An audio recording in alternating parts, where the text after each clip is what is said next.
This clip shows Test System 3 using explicit integration as specified by Provost paper. As you can see, the system is not very stable and it blows up quite quickly. To fix the stability issues associated with using the explicit integrator, an implicit Euler integrator was implemented. The design follows Baraf and Witkin's large step in cloth simulation paper, using a conjugate gradient solver to calculate the velocity update. As you can see, the same system is now more stable and behaves normally. We now add wind to the system to test how it reacts to external forces.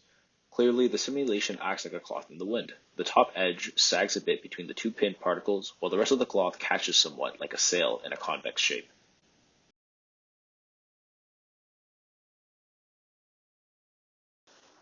Wind was introduced into the system by way of a sine function. A position and time-dependent sine function is used to calculate the wind forces in both in the z and the y directions. The forces are added to the force vector prior to the conjugate gradient solver so that they can be incorporated into the velocity update calculations.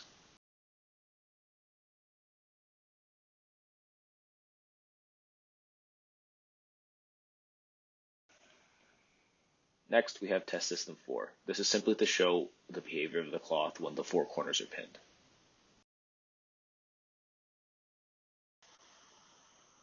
We then toggle on the wind to show how test system 4 behaves in the wind.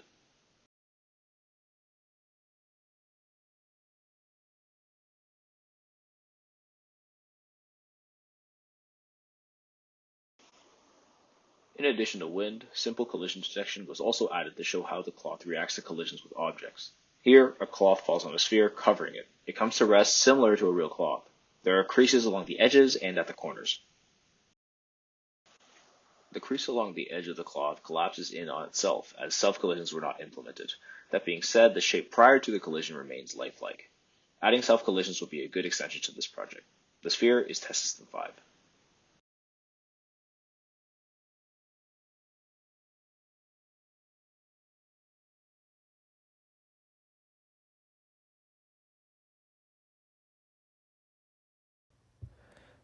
Here are two pictures of a real-life cloth sitting on top of a soccer ball for comparison.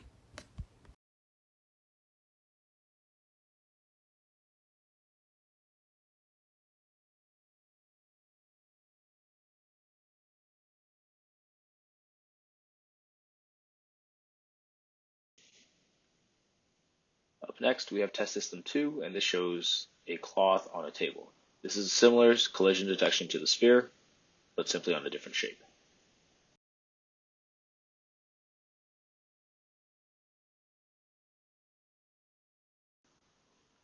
Wind is added to the system again to see how it behaves, and in a few seconds, you'll see a tablecloth being blown off of the table.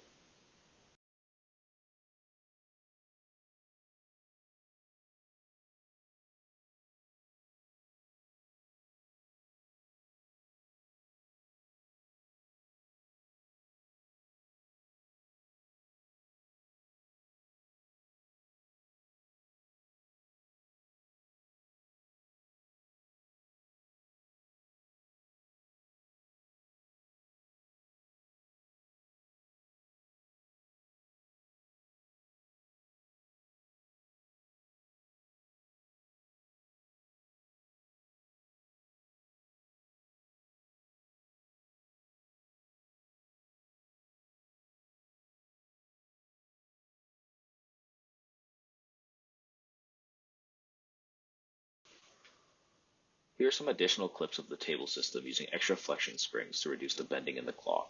Flexion springs are connected in the grid, similarly to the standard structural ones, but they connect every second particle instead of each one. As you may have noticed, the corners of the cloth are now more flared out as they resist bending better.